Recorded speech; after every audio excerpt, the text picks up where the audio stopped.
Hi everyone, welcome to Kole Sukailu, Real Aikaiwa Shadowing. Let's get started with today's shadowing lesson. Listen to today's real native conversation. Focus on the rhythm and shadow along. Hyomo, Ishoni, step up, Shimasho. Practice daily to master vocabulary, grammar, pronunciation, and rhythm. Repeat. Try again and again. Zehi. Shanaru no toroku wo. Yoroshiku onegai shimasu. Okay, are you ready? Here we go. So you're telling me that I don't understand can be said in like 5 different ways in English when you're studying abroad, not just one? Yeah, absolutely. And it's not about saying them the right way. It's about saying them appropriately, especially when you're asking for help, right? You want to make sure that you're understood and also sound polite while you're doing it. Exactly, especially when you're in a totally new environment. So give us the rundown. What are these 5 magic phrases? All right, so think of these like your go-to toolkit. First, there's, could you repeat that, please? Or could you say that again? The classics. Exactly. They're great for when you just didn't quite catch something. Not too formal, but still shows respect. And then you have, I'm sorry I can't hear you, which is kind of good for when you have difficulty with the audio. That's a good one. I think I use that myself. Then there is, what do you mean? Which is very direct. Useful when the whole concept is confusing. When you feel like you're in quicksand. Totally get that. Right? And what does blank mean? That's a good one for when you're focusing on a specific word. And finally, the last one. Could you explain that for me? It's perfect when you just need to dig deeper and need more clarity. See, that's what I was talking about. Different levels of help needed for different situations, right? So how does someone actually use these? Like in a real life setting, like maybe in a class? Okay, so imagine you're in a lecture and the professor starts to use a new term, something like juxtaposition.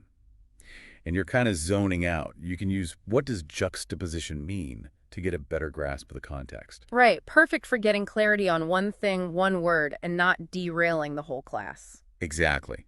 Or suppose the teacher is explaining a complex theory and it's going a bit over your head. You could say, could you explain that for me? It signals you need a full explanation. So it kind of signals you need the full picture. Exactly. Let's say you're chatting with someone and they say something quickly.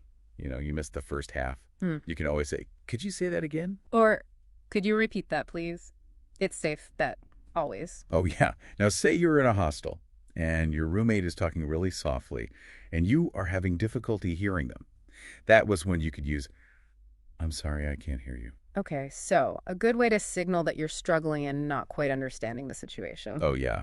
And finally, if someone says something that is just really confusing, like the theory of quantum entanglement, that's when you say, what do you mean? It's polite, but also asks them to get more specific. Love it. You're making a big distinction of the type of help one needs in each situation. I think a lot of people think just one phrase works in every situation. Right. And when you're studying abroad, it's not about just getting by. You also want to show respect and that you are engaged.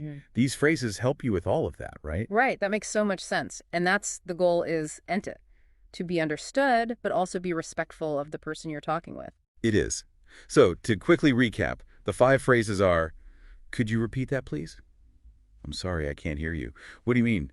What does blank mean? And could you explain that for me? Fantastic stuff! These are exactly the sort of phrases that can help a learner sound more fluent, more confident, and that is the whole goal, right? Absolutely. And being clear about how to use them and when and why makes all the difference.